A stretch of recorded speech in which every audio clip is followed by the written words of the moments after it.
right, it's 9:30, but we'll give it a few more minutes because with the data tracker down, people might be having trouble finding us or getting into the Metaco. Many people seem to have gotten into the Metaco successfully, so congratulations.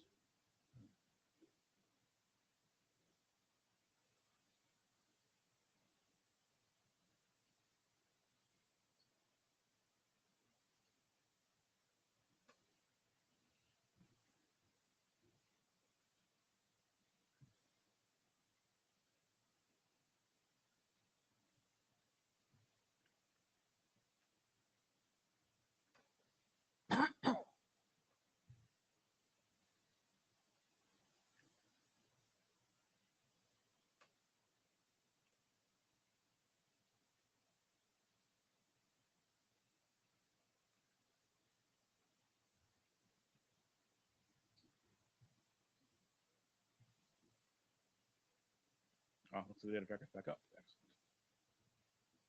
Or at least it loaded my agenda.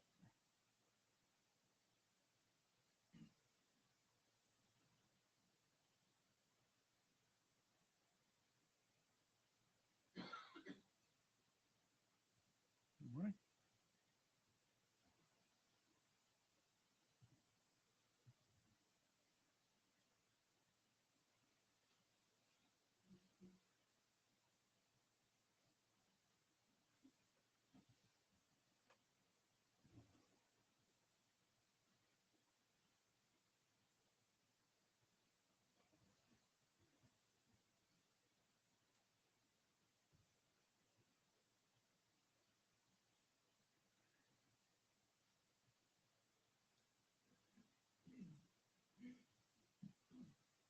They don't seem to have the QR codes in the room anymore. Surprise.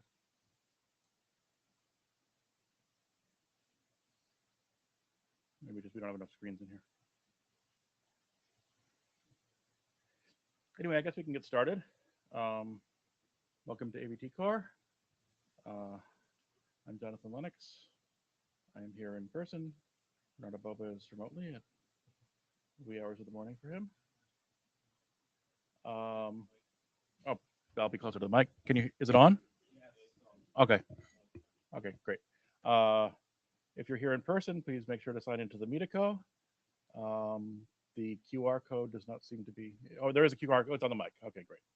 So either use the QR code or go to the agenda and the data tracker, which it looks like is working again after not working on a few minutes ago. Just so we know you're here, and so that you can join the queue if you want to speak at the mic.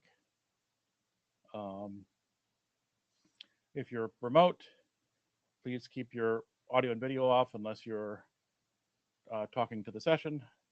Please use a headset if you're remote, if possible, to avoid feedback. Remote, you click the raise hand button to join the queue. You need to enable your audio to be heard. You can also enable your video, but it's separate. Video is optional, but encouraged. Here's some standard links. I don't think you can click on them anywhere, but the slides are in the data tracker. About this,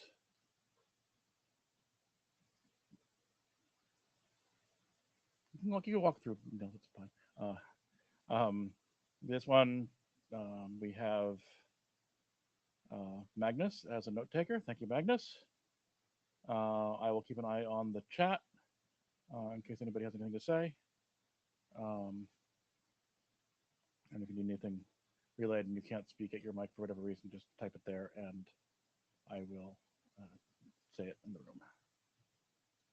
Note well, there are various policies and procedures which you agree to by participating in the IETF involving IPR and code of conduct and our privacy policies. Please be aware of these. Especially, no, wait, okay, no, we don't have the especially, okay, anymore. Or maybe we do, okay, but this is the first, yes, you must say if there's IPR associated with your draft. You must disclose any IPR your employer controls related to something if you're discussing a draft, and there are sanctions if you violate that. So please be aware of that. And also, please be aware, we do have a code of conduct with anti-harassment policies and the like. Colin, did you have something to say? Okay, you just hit the wrong button. Okay, all right. We have there's a code of conduct. Please treat everybody with respect and dignity. And if you are aware of any issues, either for yourself or somebody else, please contact the ombuds team. Draft status. We have a number of drafts published. I think they're not immediately recently, but they're still exciting. We have 3 things in Auth 48, so that's very exciting, though this does mean we actually have to respond to the Auth 48 comments, 2 of which are on me, but Mo, I'm encouraging you to do that also. Mind you, I am not one to speak particularly because I've got 2 of them are mostly on me because my co-authors are sort of silent, but I will get to that. Yeah, Mo? Just real quick on that, can we maybe sync up right after this because it was unclear. But there's like a proposal to change text and all the drafts to unify things. Try to make sure that we use the same terminology across all 3 of the. Okay, so yeah, it's hard for each individual author to give a without talking to the other authors. But I think it's just you and me is the relevant one. So, okay, yeah, we can sync up after. And well, anybody else who's a co-author on that, feel free. But I don't know if many of them are participating anymore. Yeah. Let's see. J2K has finished working group last call. We're looking for somebody to help shepherd that. If anybody wants to volunteer to be a shepherd, I know several people volunteered previously, but now we have something for real. So anybody wants to volunteer or know somebody who wants to volunteer, please contact the chairs. Otherwise, we will check notes from old minutes to see who volunteered and try to see if we can pin somebody down on that. We have finished working group last call for green metadata. I don't think we got a lot of comments on that. So if anybody still wants to read that and comment and say, even just say it looks good or find typos or whatever, that would be lovely. It would make me feel somewhat more confident about the draft. We've adopted a number of drafts here. So please take a look at those. And the S-frame draft has expired. I'm not sure what, if anything, is the status of that. It would probably be, if people are still interested, it would be good to renew that. Otherwise, I guess we could just let it lapse, but it's a shame given that the whole S-frame working group existed more or less as an input to this. And I know that there's interest in using that in WebRTC if possible, but obviously we would need to actually have a spec for that. So if you're interested in that, possibly we could grab, we could get a new author or something if they're current authors who don't have time for it. Action items. I think this is action items after our last interim. I think I've mentioned several of these. If you're an author of a working group draft and you want to move your draft into our GitHub organization, let us know. That's pretty straightforward to do. But it's probably best to do that. It's not required, but it's useful for people to find things and the like. So let us know. And so we need a second working group on WGLC on V3C, which we were going to start before this meeting, but we didn't. So I apologize for that. Yeah. In particular, when we do a working group last call announcement, it's useful to be able to point to the GitHub. So if you're going to move it, please move it prior to the working group last call or something you want to have happen. Okay, great. Okay, yeah, so we have a GitHub set up.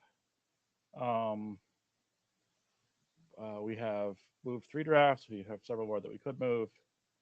Yeah, like I said, it makes it easier to comment on the drafts with specific wording changes and the like, rather than with a pull request is much easier for the authors than somebody's vague comments on the email list that you have to figure out how to integrate.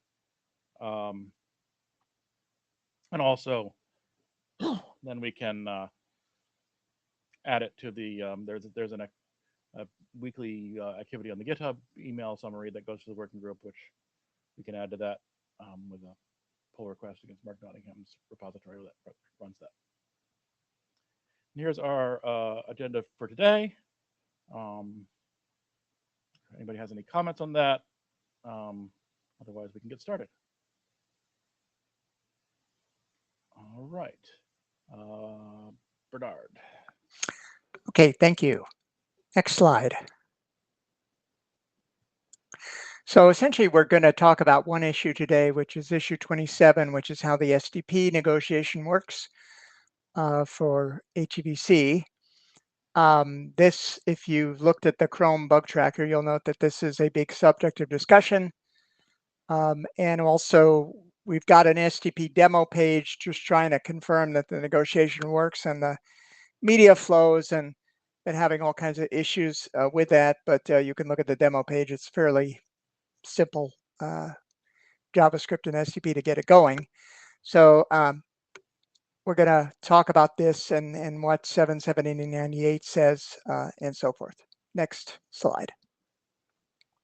Okay. So here's what RFC 7798 says about the offer answer model. It describes the parameters identifying a media format configuration. And this is a term that is defined in RFC 3264. So it has a specific meaning. And those items are profile space, profile ID, tier flag, level ID. Those are the ones that we use in WebRTC. Actually, it's just profile ID, tier flag, and level ID, and TX mode. These media configuration parameters except level ID must be used symmetrically. Now, one interesting thing is that when you define something called a media format, I think this paragraph isn't quite right, because it exempts level ID from the symmetry, but then includes it in the media format configuration. And that is kind of the definition of a codec in terms of SDP. And this is problematic because it would seem to indicate that the level IDs have to be the same, but at the same time it says, no, they actually don't. So it looks to me like this statement about media format is actually, there's an error there. Level ID probably should not have been included in that. In any way, the implementation so far is not including level ID in the media, what we call the media format, just the profile ID and tier flag. So those two things, plus of course the MIME type, must match for SDP to offer answer to be successful, but not the level ID. Next slide. Oh, I do want to actually go back. Do people have an opinion on whether this is an error or not? Looks like an error to me. It's either an error or at the very least unclear wording. Right, right. Yeah. Okay. Next slide. Okay, so here's a little bit more guidance on how the negotiation works. And it says the answerer must maintain all configuration parameters with the values remaining the same as in the offer for the media format. That would be things like the tier flag and the profile ID, with the exception that the value of level ID, which doesn't have to be the same, is changeable as long as the highest level indicated by the answer isn't higher than that indicated by the offer. So we'll talk about examples of this. It's hard to criticize this statement for send only and receive only M lines, because it kind of makes sense. You can't receive more than as being sent in the offer, or you can't send more than is being received in the offer. But the question is this completely sensible for a send receive M line? As an example, why can't an answer indicate a higher receive capability than an offer? And one thing that we see is the encode and decode capabilities can be quite different. So there's a kind of a symmetry here that is not it's not required, And the question is, where did this originate from? And is there some underlying reason why we have this, that the answering level can't be higher than that indicated in the offer? Reminder Yeah. to use the mic Q2 if possible, but yeah, go ahead. Sorry, I haven't signed in due to data tracker stuff. Sorry. Okay, yeah, sorry. If you're having trouble, just go ahead. Alan Ford. The reason for that is you don't know whether the offerer knows about the higher level ID. We have this in 264 all the time, that they define later level IDs that the offerer doesn't know about. So the answers with it, and the offer goes, I don't know what to do with that. That's why we end up with all the extra parameters in 264. So that's probably the reason why we've got this constraint here as well. Okay, thank you. Okay, next Mo- slide. No, Yeah, Mo, go ahead. Mozanetti, I think this is not just 265. This is basically, I think you'll see this in 264, VVC, everything else. There's general confusion around whether or not, first, there's ambiguity whenever something is send receive. There's ambiguity in the other SDP parameters and the other format parameters about whether that absolutely applies symmetrically. And if it's intended to be asymmetric, there's no way to express the asymmetry. 264 had a hack where we introduced level asymmetry allowed just to get around that. So the answer could actually upgrade the level, and that meant I can receive this higher level. But for a send receive inline, it still isn't that clear. It's implicit that this is my receive capability, even though it's higher than yours. And the offer never expressed I could actually send more. All he could express was, this is my level period, which is taken to mean receive capabilities. And so level asymmetry allowed was introduced for that reason. I don't think that this is a 265 specific problem. And in general, for all of these parameters with offer answer, whether they're part of the configuration point or not, there's subtleties in all those other parameters that we're trying to be specific and exact, but they're not exact. Like the interop constraints, they're not exact either. You can answer with a more constrained profile, and that's valid by regular interop. Whether it's valid by spec, maybe not. But in general interop, that's how things work. Harald Alvestad. I was hoping that the level ID in H265 was just a number, and you could compare it for larger and smaller. And in that case, the restriction in 7798 is silly. We should be allowed to answer with a higher, indicating that we can receive even more than you are able to send. So I'm currently looking at this code and scratching my head as what we were thinking when we wrote it.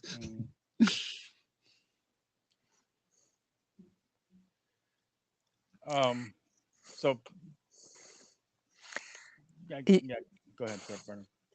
Yeah, I mean, to Harold's point, we're writing the discovery, the level discovery capabilities now, and the encoder and the decode capabilities can be different. As Mo said, if the answer were to answer with a higher level, it's possible that the offerer could send more, right? Because it's not actually assuming if it were just announcing what it could receive, it's possible it could encode more than it can decode. But yeah, anyway, this is the constraint, and I'll give an example of what it implies on the next slide. So here's an example where the offerer can decode and encode up to 3.1. The answer can decode and encode up to 5.2. So what does the offer answer look like? Well, for send receive, the offer is 3.1 because that's the maximum it can encode and decode. And the answer is 3.1 because it's constrained by the offer, because even though it can do 5.2, that is greater than 3.1. And the result is the offer sends 3.1 to the answer will send 3.1 to the offer. And for send only, it's again 3131, constrained by the offer, and same for receive only, 3131. Now, next slide is, if we reverse this, it's where the offerer can do 5.2 and the answer can do 3.1. What actually shows up in the SDP is different, but the result is the same. So in other words, in send receive, the offer offers 5.2, the answer is 3.1 because that's the maximum it can encode and decode. And again, they send 3.1 to each other. Send only offer is again 5.2, answer is 3.1, and you send offer sends 3.1 to the answer. And same with receive only 5.2, 3.1, and the answer sends 3.1 to the offer. So really in terms of what actually gets sent, the situation would be only seems to be affected by send receive, where there's some discrepancy between what can be encoded and decoded, and as a result, you somehow downgrade there. And it does seem a little odd, but I guess apparently this was intended.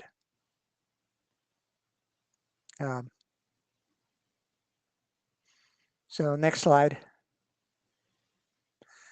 This is what the table in section 722 says. It's not particularly illuminating, but because for level ID, it's all D and P, and D is changeable configuration with consistent value. And send only means just properties of the bit stream to be sent. So anyway, I think this was a topic of confusion, but I think there seems to be a reason in the room why it ended up this way. It is not an obvious typo. Whether it makes sense, as Harold said, is another story, but it seems to have been put there on purpose, at least. Okay. I mean, I just thinking of it, I mean, so the only thing I heard that felt like a strong motivation was the possibility that somebody would introduce a new level ID that wasn't previously defined, which it feels like could still be a problem even with this constraint if the new level ID is lower than the old one. So I'm not Right. sure that helps that much. So I mean, I feel like intuitively to me, allowing in a send receive specifically a higher response is not any more problem. You know, the new level ID issue aside, which, as we said, can be a problem even with this constraint. I feel like the equivalent of level asymmetry allowed is that we would allow a higher value in the response for a send receive M line. And the question is, are there, if we just changed that, are there any H.265 implementations out there that would break? I feel like there's not very many yet, and it would not be. Yeah, I mean, in terms of the, I don't know, Harold, if you want to speak, but in terms of Chrome, basically, the only thing that's a little weird is that Harold, the send and receive capabilities are, I'm just trying to think through whether that that would have to disclose what the sender and receiver can do in terms of encoder and decoder. But and it's not negotiated in the sense that I guess what would be in the send receive M line would be the maximum you can receive in both cases, and what you can send would not be negotiated. It would you just figure it out. Yeah. Anyway, Mo. Yeah, I don't think we can patch one little hole in H.265 level asymmetry. I think this wall is full of holes, and if you've done any in-route testing, you'll understand what the holes are. And if you really want to fix this, I think it's a lot more parameters. Basically, everything you have listed there is impacted and affected. The root cause of all of this is bidirectional streams in SDP are not expressive of separate send and receive capabilities. There's no way to express that unless you introduce a bunch of new parameters like sprops and things like that. So it's Right, inherent in SDP to have this ambiguity whenever you're talking about send receive streams. If you want to fix it just for levels in 265, I don't think it merits a fix. People already are doing this in 264, 5, 6, just by being practical and understanding, okay, yes, I can, if he answers me with a higher level, it means he can decode more, but he's not going to send me more. Implicit level asymmetry allowed. So the same thing for profiles. If he answers with a higher profile, it just means he can decode that higher profile, but I'm not going to send it because I don't support it. But I could send it to him if I wanted to. So practical interop rules govern here. If you want to fix the actual text, there's a lot of fixes that need to be done.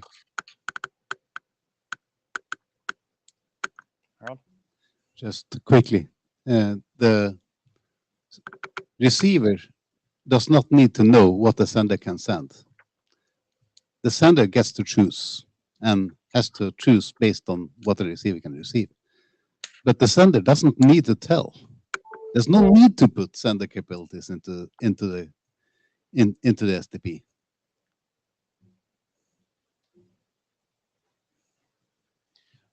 Colin James, I mean, I don't know what we should do here. I'm not arguing one way or another, but like, if you are serious about fixing this stuff, the quickest, easiest fix would be don't use send receive M lines, use 2 M lines, right? I mean, that's the solution. That is the only solution that doesn't require you to deal with just a million things. Yeah.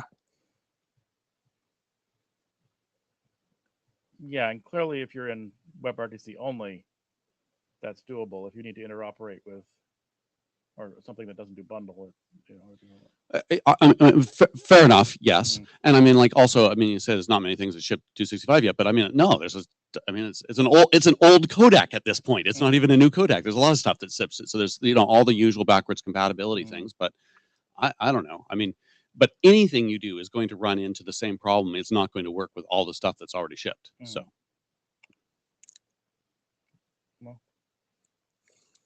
Just to combine Cullen and Harold's points, Harold's basically arguing that you should only express your receive capabilities. Cullen's basically arguing that you shouldn't do send receive end lines, period. And if you just combine those two things together, you just say, okay, interpret everything, like Harold said, interpret these horrible send receive lines as actually receiver capabilities, and don't constrain them to be sender capabilities. That's very different than what the specs actually say. All the specs actually say that send receive means it's both your send and your receive capability, and that's the issue. So if you want to deprecate it, it's a big deprecation across a lot of specs, not just this one spec. But it is the practical way to do interop. Yeah. Yeah. In practice, though, I mean, from what I've seen, right, typically it's the decode side that's more capable than the encode.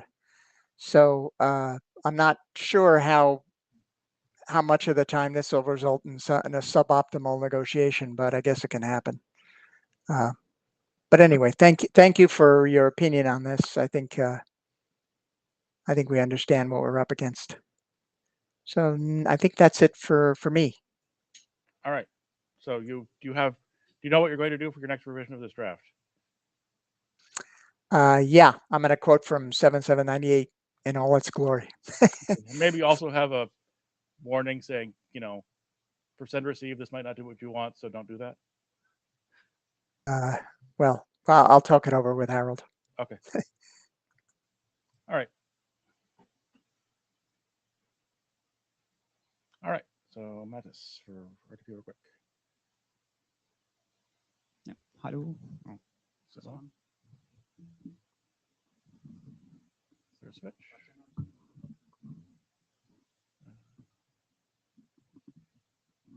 So, is this better? I'm hearing something. How's it sounding in the room? Or on remotely? Talk. Talk. Hello. Can you hear me? No. Like, over the mic or just? I think I'm hearing something from them. Bernard, can you hear me? Remotely hear Mattis.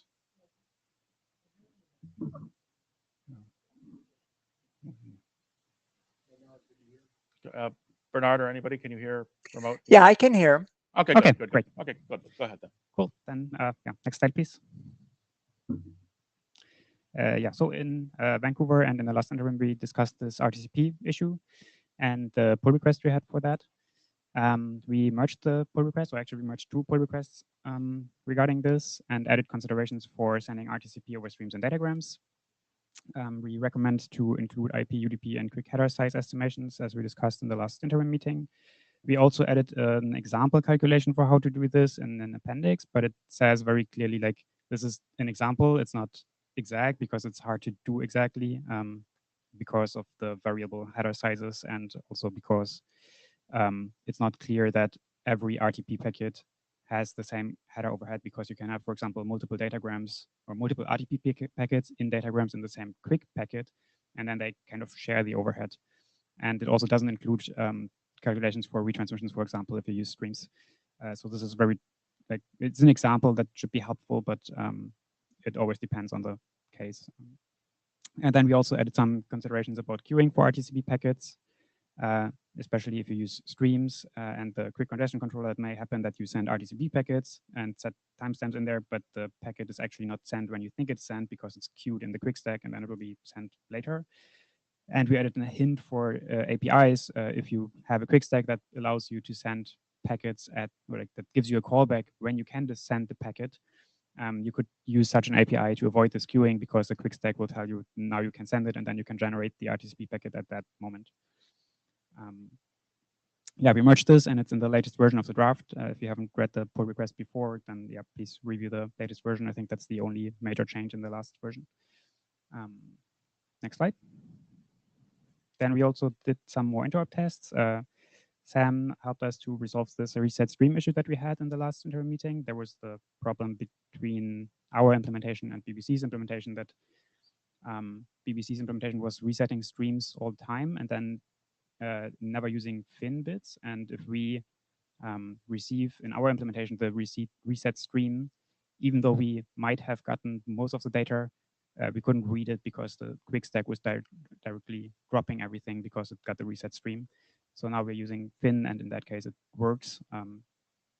And yeah, now we have these 6 test cases that work between our implementation and BBC. I talked to Lorenzo, and we're going to continue doing interrupt tests with him, and then we're going to update this slide and also the wiki page we have on GitHub, which explains how to run these different implementations and test them against each other. I think there are also 2 more test cases mentioned in the GitHub wiki, which include multiple streams and multiplexing RTP and RTCP, but we haven't worked on them yet. Yeah, next slide, please. I think that's already the last one. So our next steps are continuing interop tests and adding Lorenzo's implementations to the interop section that we already have in the draft, which explains which implementations there are and their specific details. Yeah, please let us know if you know of any other implementations, and if you want to participate in interop testing or be listed in the draft or on the wiki page. And then Spencer is going to continue working on SDP, and we're going to progress that until IETF 122. And yeah, I think that's all we have. We don't have any other open issues at the moment. We had a few more little minor pull requests in the past, just editorial things. Yeah, if you want to see them, look at the diff of the draft. And I think we have currently 1 open pull request, which is just adding 1 more word to the terminology check section. But yeah, that's all.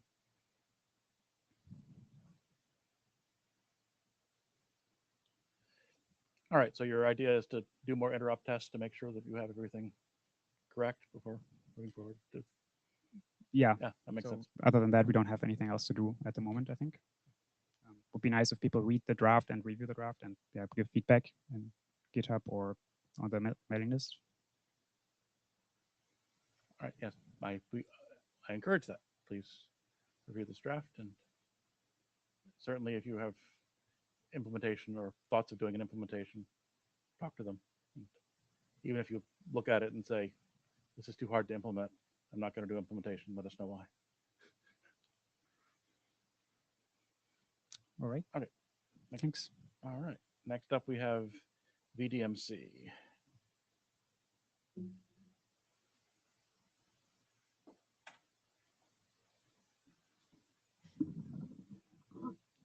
Hello. What did I say? Everybody here okay? Hello, guys. Today I will be presenting on RTPL for VDMC. Next slide, please. So what is VDMC?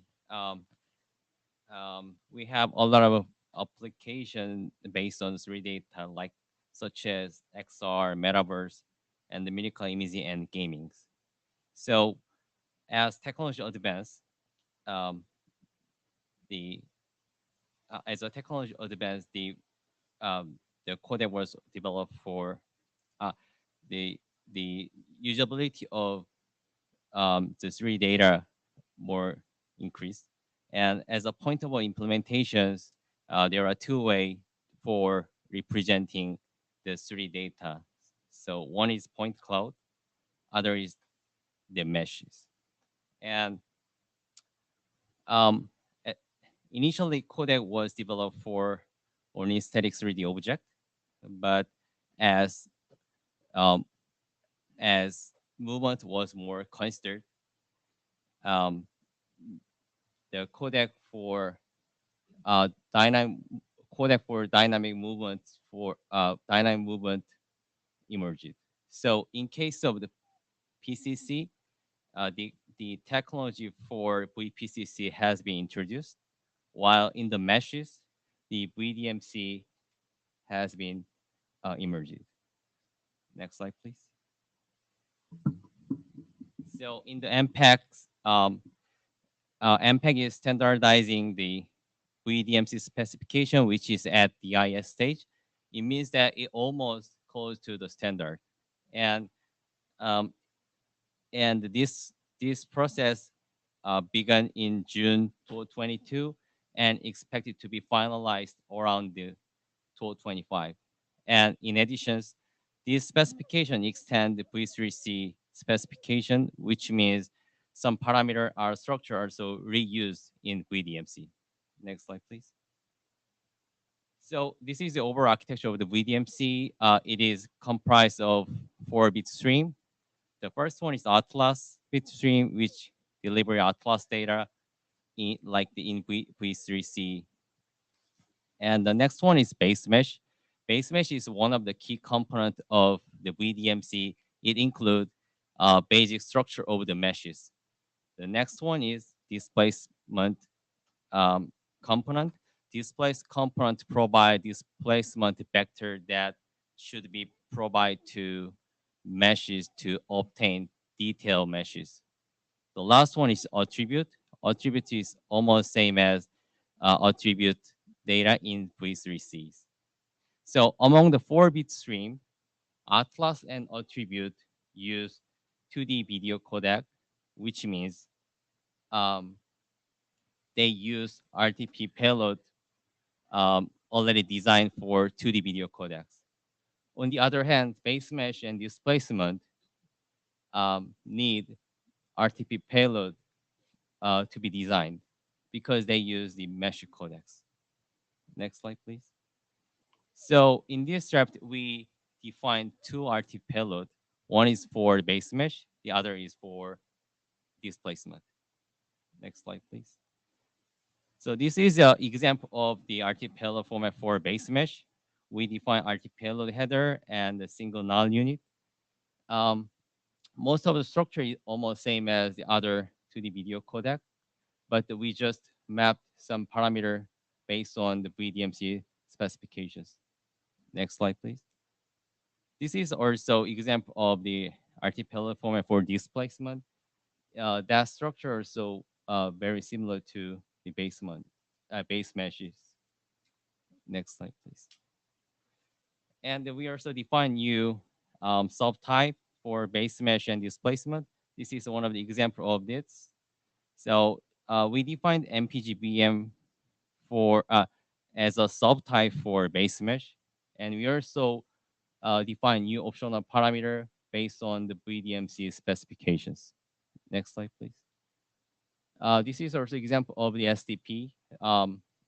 The structure also very similar to the other codecs, but we added some parameter here.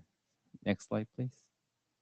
So we are making the MPEG specification, which is a 2309029 available for reviewers, and the suggestion and the feedback are always welcome.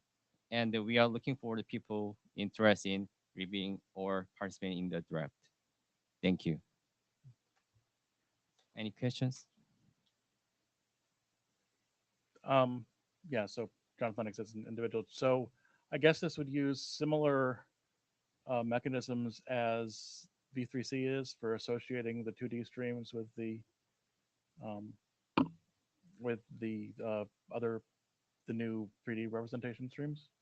Yeah, actually, they also use a NAR unit type, so Yeah. the structure is almost same, but yeah, we try to map the parameters. Okay, yeah, no, my question is just, does the approach that V3C is using also work for this? And if not, since V3C hasn't published yet, should we change V3C to be more like what you would need for this? Have you read the V3C? Yeah. Okay, Yeah. the RTP payload. So I'm just wondering, I know there was some, we're still finalizing that. So I just want to make sure that since this is the next thing that's building on V3C, I want to make sure that we're going in the right direction with V3C. Yeah, actually, the Atlas and attribute may be almost same as that one, but Okay. we do not define that RT payload in this draft. Okay. We really focus on for only displacement and the base measures. So, Good. Hi, Gurtej from Apple. I wanted to understand what level of synchronization between the different streams you need at the decode side. Like, do you need them the same timestamp to be aligned and then fed to the same decoder instance, which is going to deal with the 4-bit streams? first of all, yeah, as a point of the VDMC for B2 stream, maybe we should think about that. But in this draft, we just really be focused on the designing RT payload. So I think at the this is the start of this project, this draft. So now we think that every stream working independently, but the later when you think about the 4-bit stream for like the grouping, I think that we should think about that too. Okay. Because like the basic RTCP, like SR, RR based, like lip synchronization that we have for audio, video, is that going to be sufficient or you need something tighter than that here? Okay, we'll think about it. Okay, thank you. Harald? Harald Alvestad. Just you had a slide with a word salad of parameters.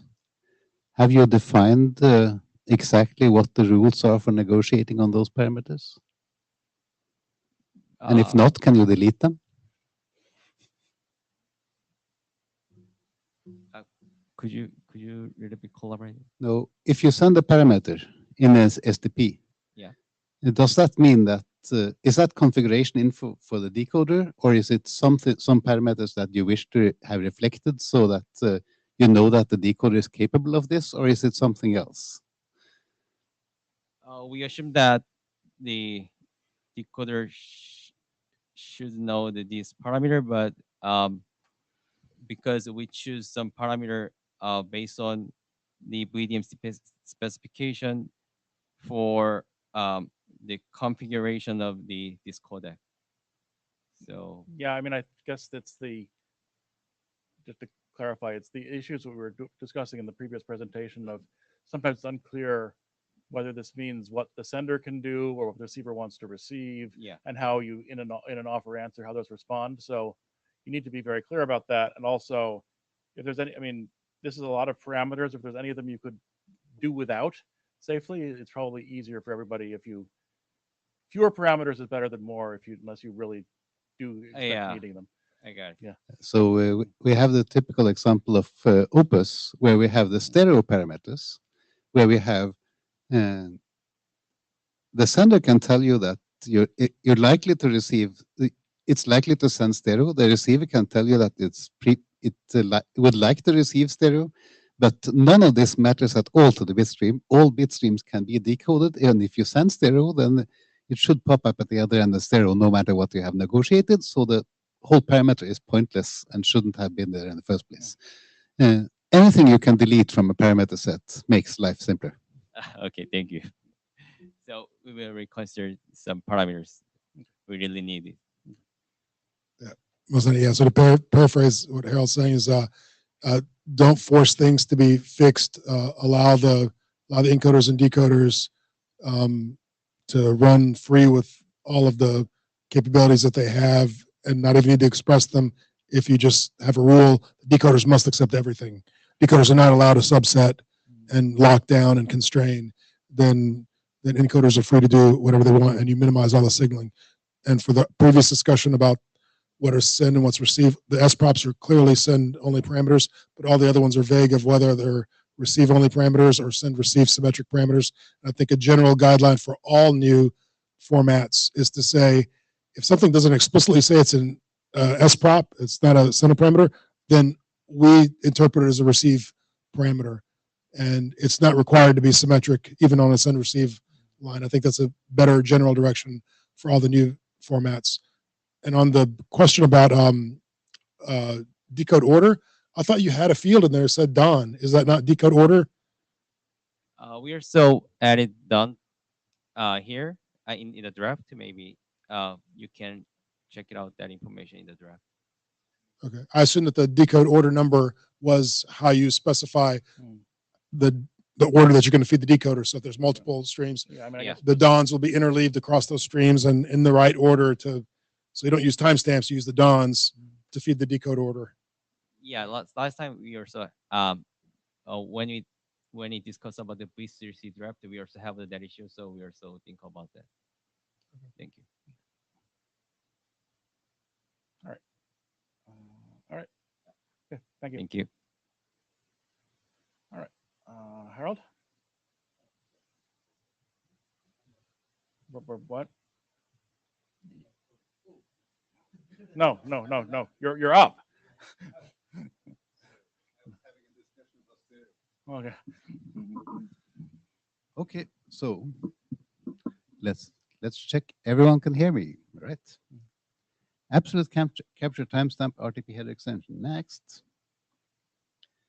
Problem to be solved. Getting information to the receiver about when the time, what was the time at which the frame was captured, given that clocks are not universal and packets may be delayed. And there may be multiple hops on the way, so that what you receive is not exactly the same packet as was sent. So the solution proposed, tested, and deployed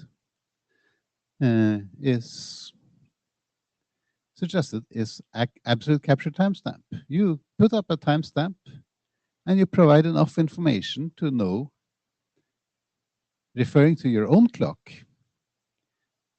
what the time, how you should translate the time into a time relative to your own clock. Next. So multi-hop systems. Think of every hop on the way as a RTP terminating session. So every hop on the way, you estimate the clock relative to the previous system based on SR timestamps and other fun material. So, but no element has the full picture of all the hops. Next. Absolute capture timestamp is very simple. It's an NTP timestamp and then an offset, saying this is the NTP timestamp that was when the originating system thought what the clock was when the packet was captured, when the media was captured, and this is the last the estimate at the last hop of the way of what the difference is between the clock at the capturer and the clock on the system that is currently sending in the RTP timestamps. So each hop would update this when generating the RTP packets. Remember, these are RTP terminating hops. So it would estimate what the offset was to its own clock, not the receiver clock, but its own clock, and say, okay, take this into account. Next.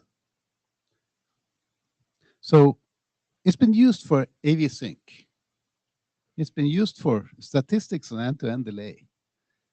I mean, statistics are funny because if you only get it right 95% of the time, you actually get a very good result. So that Google is using it for figuring out whether changes to its configurations actually affect end-to-end delay, or whether there are other things that, like large-scale network changes or India reopening schools or something like that, that seriously affect end-to-end delay.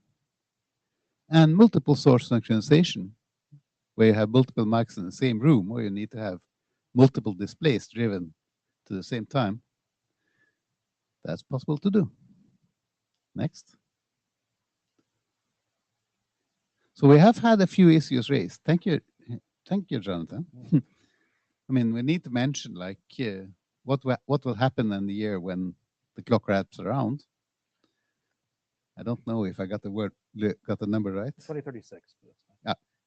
But code written today will almost certainly be still in use in 12 years. So. Yes. I mean, it's only half as much as the present lifetime of RTP, isn't it? Mm-hmm. So far, we have had no changes suggested to the actual operation of the format of the extension. Mm-hmm. So I'm asking, is this ready for adoption as a working group draft? Mo? Harold, I'm confused about something. The RTP purist would say that's what RTP already does, that you have the RTP timestamp, and then you periodically send the reference of what wall clock time it is. And if you agree that the reference is NTP, okay, then you have absolute send timestamps. What is the clock offset? That's what I'm missing. What does that do? That's one thing that seems different from RTP. It tells you what happened before it got to the RTP sender. So it's strictly for cases where you multi-hop. Well, it can also be used for the cases where the capture thing, whatever it is on a different clock than the RTP sender. Are you saying that the clock offset is when I receive this packet, this is my clock? No, I'm saying that the clock offset is if I'm capturing the frame at 12 o'clock, I'm sending out a packet with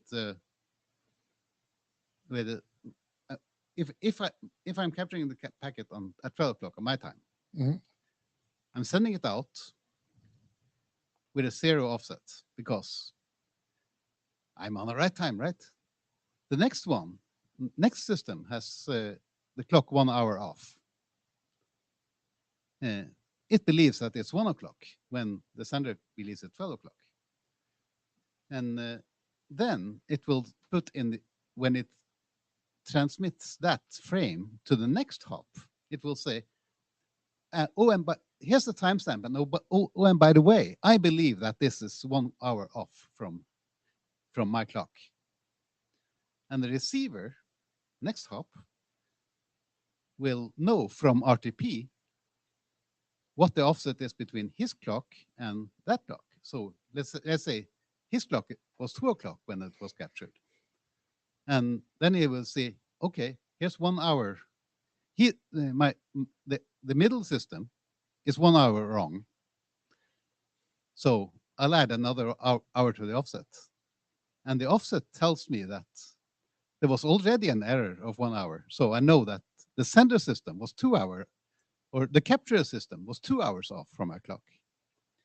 So this is to get the information about how wrong the time is past relays in the middle. Okay, I see. So you're actually trying to combine NTP and what RTP already does for expressing the absolute capture timestamp, but RTP assumes that every person's wall clock is their own wall clock, and if they're synchronized, it's out of RTP specs. It's just okay that you may have NTP and it's synchronizing these other clocks. You want to expressly put that in the protocol to say NTP-ish things, NTP-ish Yeah. capture offsets are added to the clock. I mean, the only thing we take from NTP is the format of the timestamp. Okay. We don't want to impose anything about whether NTP is actually used. Okay. And just to clarify, you don't mean that this is the time when it was received. I don't care when it was received. I don't stamp that as like, we have the transmission time offsets. This is the time I'm sending it to you, not the time that it was actually captured. You don't care about the time it's being sent. You care about remapping what the original capture time was into your own time clock. Exactly. Okay. Yeah. Colin? It's multi-hop. I mean, Colin James, I've sort of said this, but I don't actually get the need for, I get the need for the absolute capture timestamp and being able to synchronize microphones and all of that stuff. Totally get it. But the captured clock offset, I never understand it. And when I hear you explain it, every time I can't understand it works without having a list of them for every hop along the way. So and like this is, I'm just saying, I don't understand it yet. And I'm probably not the only one. So the reason why we can get away with it Okay. with only one is that we don't care what the clock was in the middle. Then why do you At the care end what of any it. of them are? Why do you need it at all? Why don't you No, just use the absolute relative to what the local receivers is, and you don't need to send it over the wire? That's the You part I don't know it. understand. I mean, if the sending system is 1 hour off, that information about it being 1 hour off has to get to you somehow. Otherwise, If You- the you absolute delay will timestamp is one. 12 o'clock, and when I get the packet, it says 1 o'clock, I mean, no, the absolute capture timestamp still says 12 o'clock. right. The value of the absolute capture timestamp does not change. Okay, Only great, the understood. offset changes. Walk me through that one more time. When you carry the packet through the network, Yeah, the value of the absolute capture timestamp is still in the capturer's clock. of course, that part I get. Only the offset changes as But why do you need every to carry the system- offset over the wire?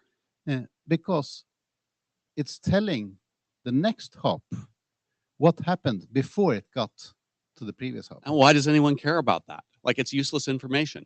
Now, Because- if you knew how because if far you- off every single hop along the path was, I could understand how that might be used for No. debugging, but I don't No, understand. it's not for debugging the network. It's for figuring out how long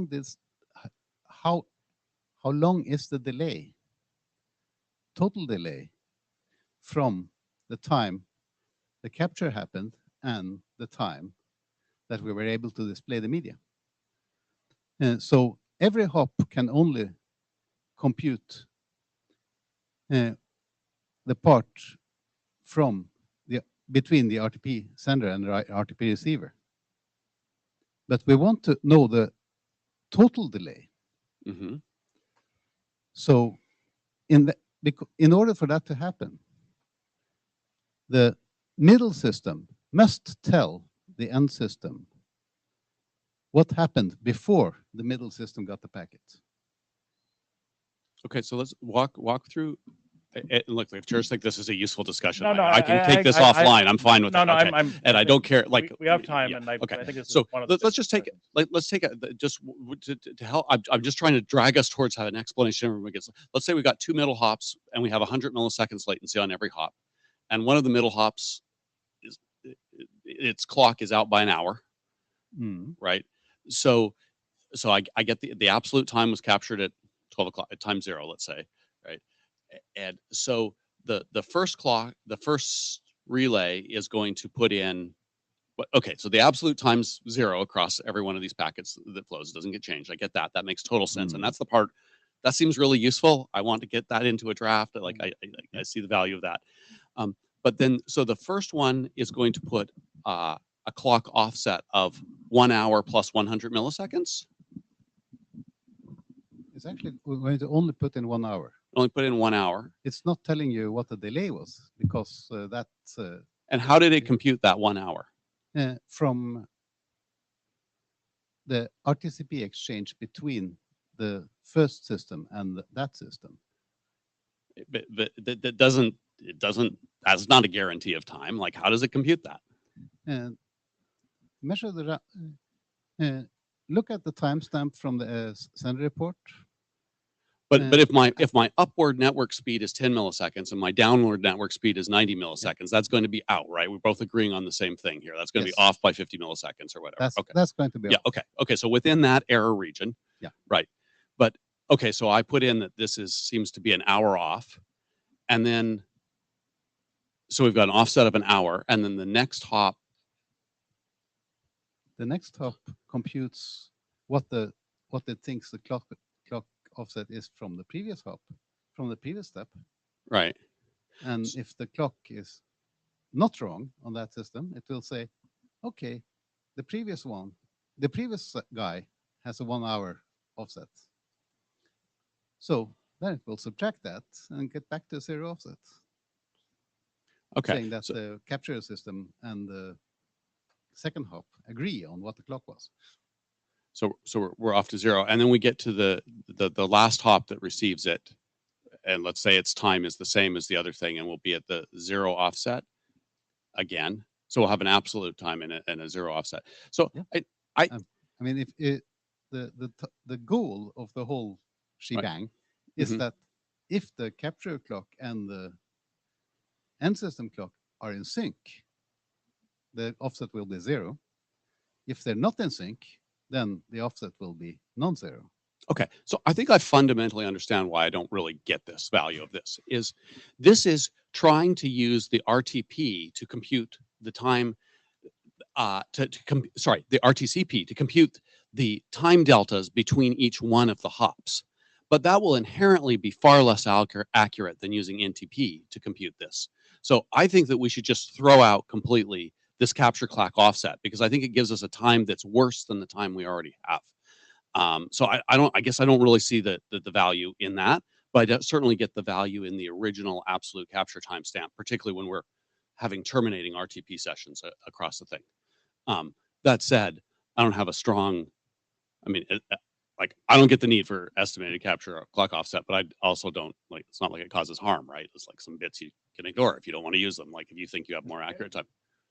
So one thing that we probably should do is to ask our esteemed colleagues at Google to give us some data on what clock offsets they actually see in practice. Sure, right. And let's compare those to like endpoints that have GPS coordinated time, like every one of our cell phones, right? Like, like NTP time is pretty accurate these days, right? So yeah, I think it's good to get some data on this. That sounds reasonable. What's that? Yeah. Okay. So I'll take an action item on that. But to the question, the original question of like adopting some work along these lines, I think it makes sense to me, right? I'm not arguing against the work. I'm arguing to add more clarity to exactly how the capture offset works in the draft. Okay, Bernard. Yeah. So I had 2 comments. One was, reading the draft, the use cases weren't entirely clear. I'm glad you put those in this presentation. One use case that came to mind was potential synchronization across different sources, because now I think you have the ability to put the whole range of sources on the wall clock of the relay. Is that a potential use case, Harold, do you think? I think it may be. I mean, if you want to do, in particular for the case of top tree mixing of audio, for instance. Right. You would want to align the clocks before mixing. Yes. Yeah, because I noticed mixing is as one of the use cases, but it wasn't stated explicitly. So anyway, I think that would be a useful thing to clarify. And the second point, which you answered very nicely in GitHub, was the potential application to various RTP topologies. And I guess certainly the mixer topologies were one set that seems relevant, but I guess the others are the kind of forwarder kind of topologies. Does that make sense? Yes, it does. But some of them seem out of scope, like a translator or anything like that, right? That wouldn't be something that would be in scope, right? It has to be RTCP terminating, basically. Yeah, it's probably good to have a discussion in GitHub at least on what a translator should or all these other non-terminating architecture should do when they see that extension. And I hope Okay. the answer is nothing. Just pass it on. Okay, yeah. Jonathan Lennox says individual. I think some more clarity, particularly about, I think, well, two things. One, why the SR timestamps are not in themselves sufficient, and what the topologies are doing such that those aren't being forwarded. Because I mean, even if you're terminating, you could still forward SRs, obviously. But well, you can try. Basically, you have to generate your own SRs, and you get the timestamp you put in those SRs from, interpreted from the SRs you get. And but I think generally, I mean, you can basically you translate the SR. If you're mixing, it's harder. But if you're just translate, you can just forward the SRs you get. So I was thinking that in that case you would seriously skew the RTT estimates. Yeah, well, the RTT estimate you get in that case would be, depends how you do RTTs. But I mean, the RTP estimate is used for retransmission intervals. True. Okay, and so skewing something that you're using for other purposes seems like a dangerous thing to do. I'm scared. And so the other thing I would say is I think sort of giving a concrete example of how something is consuming, something that's consuming the time of the offset timestamps, I think would help people a lot. Sort of just high level. This is what our thing does with these, and this is why we think it's useful. Boy, I think will help people a lot to sort of say. Yes. Okay. All right, Spencer. Yeah. Thank you, Harold. So we're having a chat in Zulip that the problem that you're dealing with is that RTCP is terminated at each hop. Is that right? And so that's why the RTCP RTCP computations on their own are not sufficient, is because that's what the fourth hop down is missing. Did I get that right? Yes. Okay. I also wanted to say I think that adopting this draft at roughly this point is a great thing to do, especially if we're going to be talking about details about all the different kinds of mixer middle boxes that RTP supports. I think that this is the right place to have those discussions in detail. Thank you.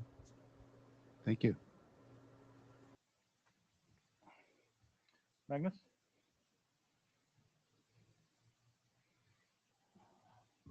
Yeah, Magnus Westlund. I think something to consider here is if you actually want to have clock source information in those cases, because I mean you have endpoints with unsynchronized clock or not known clock sources, but you might have devices which has clock sources. And I think in those cases, it might be good to indicate that this original timestamp is a particular clock source, because then you might be able to actually, we can actually compare against this, if you know it, etc., across these hops. What do you suggest as a namespace for clock sources? We have an RFC for that. Yes, exactly. 7273 is a RC for clock source signals. Yes, So, yeah. So that's I think you should look into that aspect. The other aspect here was on this. I think the Polydor is saying what is like, especially for wondering about the your use case for multiple microphones. You are actually thinking you have independent sender systems that are on some network that sends. So, I mean, yeah. The system we have for having multiple laptops in one room actually doesn't use this mechanism. You use a different one. But you could imagine that you would want to use this mechanism for remote echo cancelling for that case. Okay. I mean, we apparently have surprised some people when we had turned on multiple laptops in the same room and nothing howled. Yeah. Yeah. So I still think there might be some better clarification on saying both the kind of how it functions, etc., and use case. But yeah, on adoption, in regards to adoption, if we can start adoption now or later, I don't care much, but I think the draft needs to improve a bit on this. Actually, one of the things that I mean, this was not originally my proposal. The guy who originally proposed it, in Shenzhen, he spent a lot of time convincing me that it was useful. But one of the things we've learned is that it was surprisingly useful for statistics gathering. I mean, glass to glass or mouth to ear latency is a key metric for quality of video conferencing. And we found that without this, we simply didn't have anything that was reliable enough to use for statistics. With this, it gave useful numbers. Yep. This is back-to-back RTP sessions rather than large multi-hops, combined multi-hops, underlying transport layers, which is and mixers. Mosinati, I agree with Colin that this the clock offset part seems like poor man's NTP, and we acknowledge it's always going to be worse than NTP, but I see the utility of it if the whole point of this design is I can't control the device to know that it's on NTP or not, so I'm going to try to do something at RTP level, and I hope it's good enough or it's better than nothing. I would hope that the draft could somehow say if you somehow know that there's NTP across the entire delivery chain, don't use this. Use that instead. And then on the absolute timestamp, I agree with Jonathan that I don't see the point of it because RTP already gives you that. I don't see why you can't just use the RTP timestamp in coordination with the wall clock time and the SRs, and you can forward that as you can regenerate that as many times as you want across each hop. Each hop is terminating it, seeing what its relative value is, and then generating something far, towards the other side. And as long as you have this cumulative thing, that cumulative thing can be calculated based on its view of the RTP timestamp and NTP timestamp from RTP and RTCP. And so it can generate the exact same absolute timestamp that it sees, and then make its offset calculation there, include that offset calculation for the poor man's NTP down the chain. I think that would be a better solution than creating another absolute timestamp that obviates the need for all the other timestamps in the system. Well, I would like to see the write-up of that particular thing and how backwards compatible it is. So I would like to see a detailed explanation of what you just said, because I couldn't quite grok it from what you were saying. Okay, maybe let's try reword it really simply. So in a RTP receiver today, you somehow have to resurrect the wall clock time of every RTP packet that comes in, right? So you do that by the RTCP SRs that you're getting from that sender, and the RTP timestamps that are coming in from that, and you're mapping them as they come in one by one. And so at every time that receiver knows the sender's RTP absolute time. in its own clock domain, in the sender's clock domain, right? And then then the receiver can look at its own clock domain and say, okay, we're supposed to have these coordinated clocks, but no, they're not anywhere near coordinated. Here's the offset. It calculates the offset, and then its SRs have the exact same thing along with its offsets. So I think you could still do the same thing. Yeah, I'm just not getting quite Okay, where we the can offset try to was. sync up offline and do it. Thank you. Hi, Gurtej from Apple. So looks like every relay leg will add 8 bytes to the RTP header extension. So there'll be some reduction in the MTU. Do you plan to signal that to the sender, or just like take a worst case and account for that? And so the plan was that you would replace the offset, not add to Okay. it. Okay. So that yes, you would have the what's this 18 bytes or something offset overhead, but only on some packets. Okay, so it's not and additive; it just replaces. and Okay. it's not additive. Okay, thank you.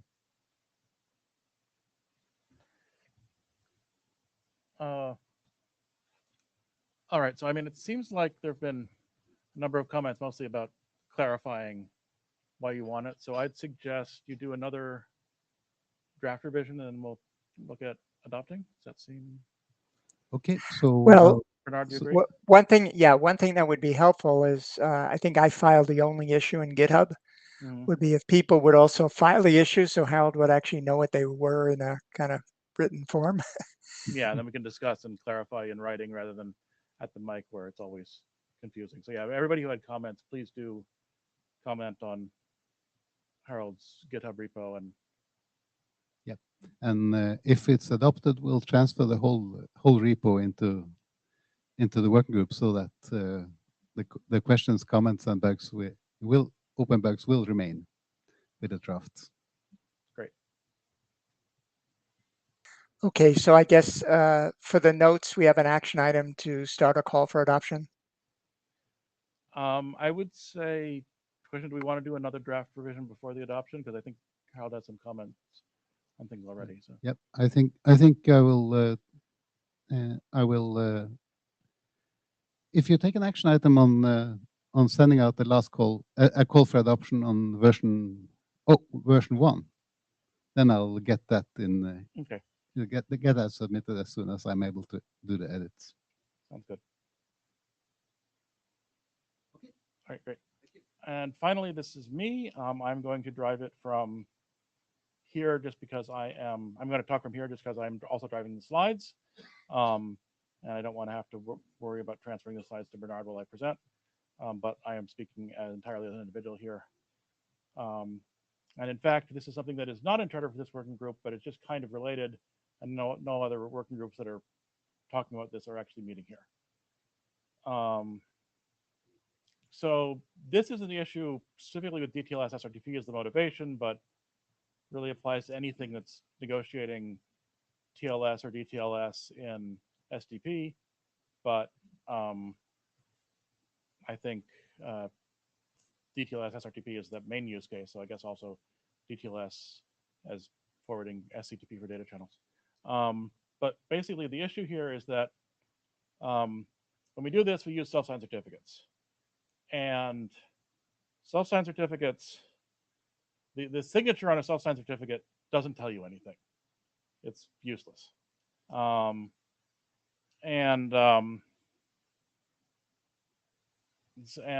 Additionally, in these certificates that we use for this, the subject and issuer metadata is also not used by anything. It's just ignored by the DTLS stacks. So the only useful information here is the public key. Specifically, the field is called subject public key info. So this is somewhat of a waste of space today. And then eventually in the future, when we transition to post-quantum, it will be a huge waste of space. I didn't have the stats when I published this version of the draft, but I think I talked to one of the people at the hackathon, and he said that for post-quantum, I think ML DSA, the keys are about 1.5K and the signatures are about 4K. So that would be an extra 4K of useless information in the DTLS handshake would be very sad. This is an example. I don't know. It's sort of an eye chart, but hopefully you can see the picture, the outlines, even if not the words. This is a Wireshark capture of a DTLS cert from a recent Chrome. The highlighted in blue is the cert. The outlined in red is the actual useful subject public key info. So the good news is the TLS working group has solved this using a way to do raw public keys in TLS, but we would need to negotiate an SDP for this to happen. Timothy, do you have a comment? Yeah, hi. Just Tim Panton here. In the previous slide, you said there's nothing interesting in the certificate. Do we lose the expiry date then? Yes. Is anybody paying attention to that? Well, it gets used, yes. We use it. All right. I guess. But I mean, but you, Mo, did you? I mean, I don't quite understand how you use that in this case, but okay. Okay. I mean, yeah, if you could actually put a comment on my GitHub repo explaining that, that would be helpful because I don't quite understand that. Anyway, so just to explain my mechanism here, again, this is sort of an eye chart, but hopefully you can see the main thing. The idea here is an offer will offer both a fingerprint and a new attribute, raw key fingerprint. This is for backward compatibility. The answerer can reply with just the raw key fingerprint if it wants. Doesn't have to if that's inconvenient. But and then TLS, the client, whatever enters the client, can sends this client cert type extension listing raw public key. It can also say X509 if it doesn't, if it's depending on whether it's seen the appropriate answer, knowing that raw keys are supported. The server responds with raw public key. Just to clarify here, this was a bit confusing when I was doing it. The client sends a list of supported certificate types for each certificate. The server responds with the specific one it's choosing. That's how the negotiation works here. And both ends, when they receive a raw key, compare it to the A equals raw key fingerprint. One other point, but since I made the slides, I actually implemented this in Jitsi servers at the hackathon, and it was pretty easy. The main hard part was duplicating all my handling for A equals fingerprint with this new attribute. So this is the ultimate proposal that somebody mentioned when commenting on this draft is you could also just use the existing A equals fingerprint, but I don't know how much you can read this, say like a new hash type of A equals like raw key at SHA-256, which then just goes through as a new hash type for everything that's using processing A equals fingerprint except the endpoints. And hopefully other things would know, hey, this isn't a hash I understand, ignore it. The particular advantage is there's specifications for, which unfortunately nobody's implemented, but to cryptographically pin the fingerprint either in STIR or in a WebRTC mechanism that nobody's using. But if they were using it, we'd want to use it for this also.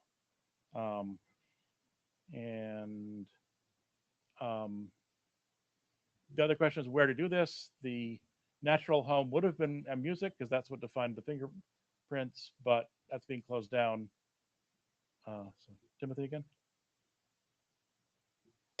Yeah, Tim Panton again. So just, it's not clear to me that if you take that idea of reusing the fingerprint attribute, it's not clear to me that you need to do much, because isn't the DTLS, can't you use the DTLS hello to disambiguate how to treat the fingerprint? Doesn't that tell you enough to know what kind of fingerprint it is? Possibly. I need to think about that. Basically, you're saying don't do anything in SDP at all, just send a fingerprint for. I think part of the issue is it wasn't clear to me.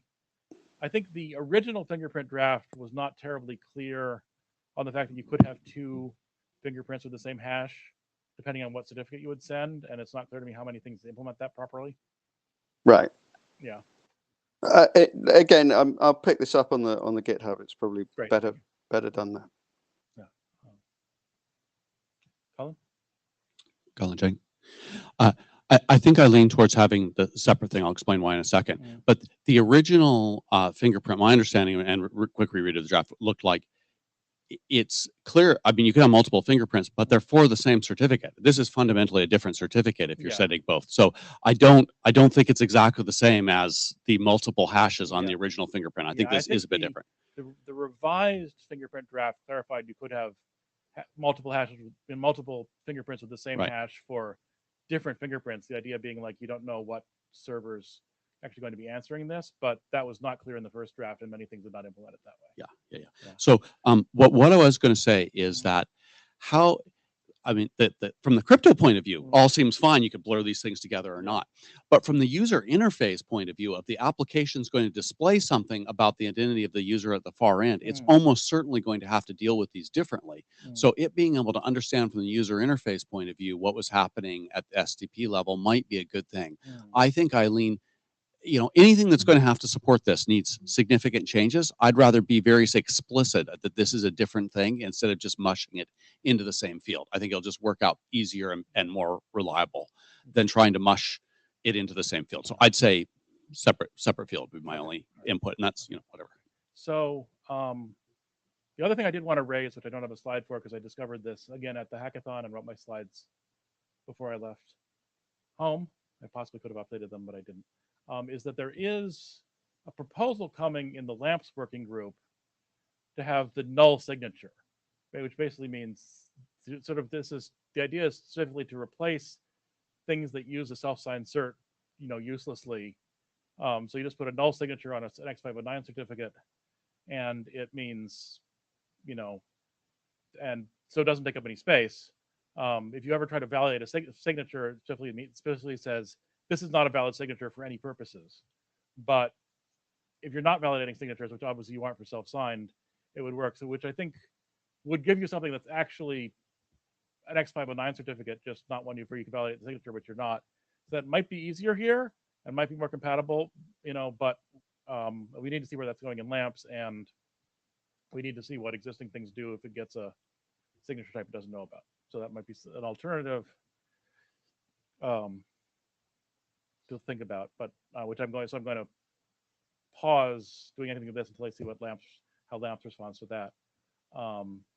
But other than that, we should decide if we did want to follow this up, where would we do it?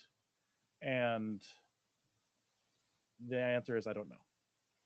So I see an AD potentially going to the mic, but Bernard is also on the queue. But I'll give AD privilege first. Okay, so I mean, I think if you convince you already that this is useful and people are willing to comment on that and making these things like reviewed, you already can already sponsor it if Okay. there is no working group to host it. Mhm. But these are the things that's also coming up, like where do we do SDP things, Mhm. and we also need to think about modifying some existing working group charter so that we can actually do SDP for media or whatever reasons. So that's two options. The previous one, the ADS sponsor, is lightweight only for this one.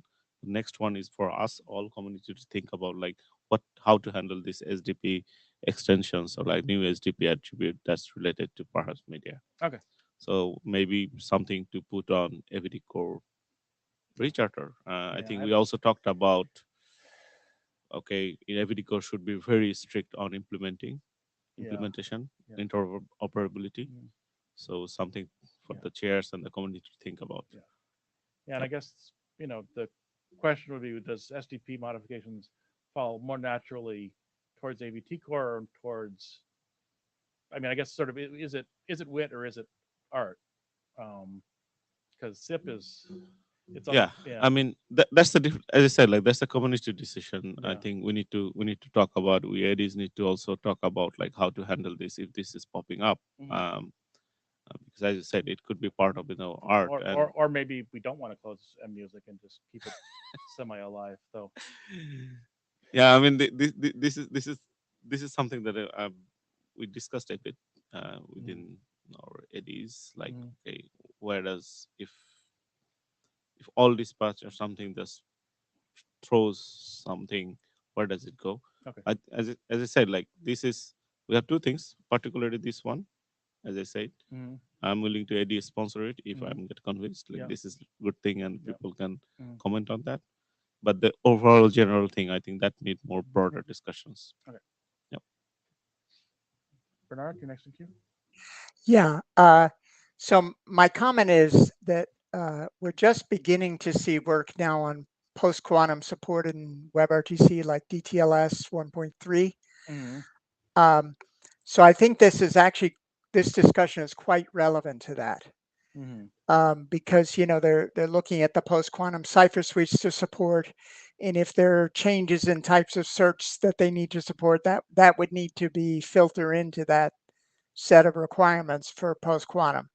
So I think it's a good discussion to have now, and I'm glad that you're looking at lamps and other ways to do it, because I think an important decision is overall how you want to handle that and how that fits into the post-quantum work that's going on. So I think it's a little bit bigger than just an STP problem. Mhm. Yeah, I agree. This is one small piece of the whole thing to figure out how we want to do post-quantum for WebRTC. But I think, at least insofar as defending against, the capture now decode later issues, I feel like WebRTC is something that should be looking at, post-quantum resistance relatively soon, because there's probably a lot of WebRTC conferences where you don't want people to know what you said even 15 years from now. Colin, are you on the queue? Well, this is really a comment not about this, it's about the music. I mean, Yeah. obviously SDP isn't being deprecated. We're widely using it. There's going to be changes in doing it. So, I mean, clearly there must be a plan for where we're doing the care and feeding of SDP. What is that plan? I'm not saying this working group needs to answer that, but like we can't, when you say music is closing down or closed down, I mean, that is simply not true. If there's not a plan, what's the plan? And I think there was a comment on the music mailing to that effect, but I mean, I don't know. There was not. Like, you're the AD for it, right? Or, I mean, I don't know. I don't know who is the AD for it. I don't even know. I think it stayed in art. It's stayed in art, so I'm not AD for that one. But so you cannot blame me for that. Yeah, I think as I said, like this is music going away. I think also makes me sad. But this has been discussed. This has been discussing. I think that we ADs and the whole IG and the community actually need to discuss what to do with it and how to handle these things. I think Bernard made a very good point. Like for post-quantum thing, you will need SDP. Colin also saying like we're using SDP. There will be some extension. There will be new things. Why do you do this kind of things? So as I said, like either we update some of the charters so that we include. But this is MBGIC is right now in art. So we also need to discuss with the art ADs and say like have a plan. So it's a valid comment. Like I don't see a plan right now. Yeah, and also I guess even which, with the WIT split, which side of WIT versus art should SDP land on? I'm not even sure. This is another thing. I think if we need to do some work, we'll do it. It doesn't matter which area or which working group we do it. I mean, working could matter. Like okay, if we have a music, then we know what exactly to do. If we need to do working group shopping for like every SDP extension, that would be sad. But which area, it really irrelevant here. Okay. All right. That's it for my presentation. So I guess we have our action items listed for what we're doing for this working group.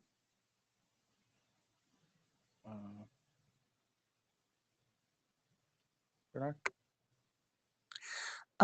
Well, I think that's a question for the note takers. What did they write down as the action items? I mean, the one that I took was definitely the call for adoption of apps capture timestamp. Was there an action item for your item, Jonathan? No, I think there needs to be community discussion of where to do it if we do it as we determine, but that's not an action item per se so much as just a call for discussion. I guess your draft is still moving forward.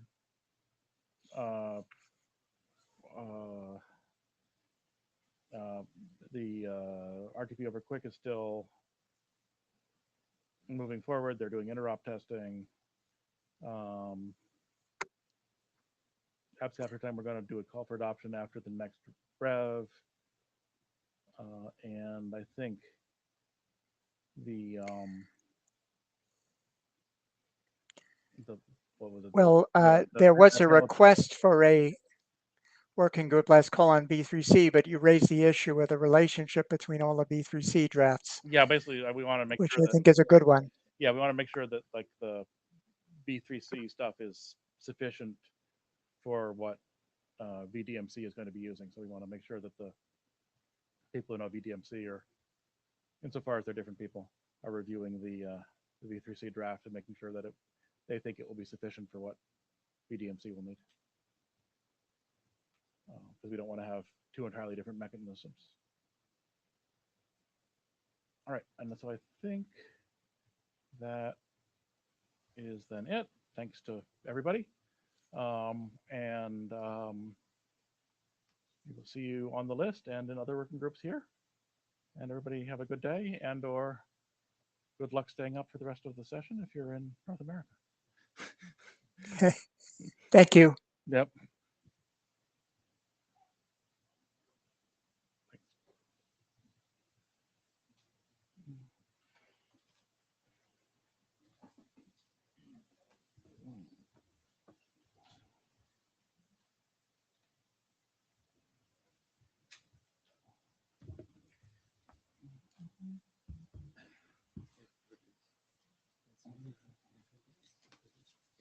Hey.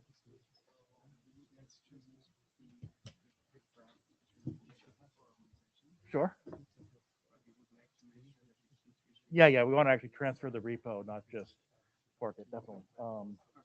Yeah, there's definitely that's definitely possible. I think it's one of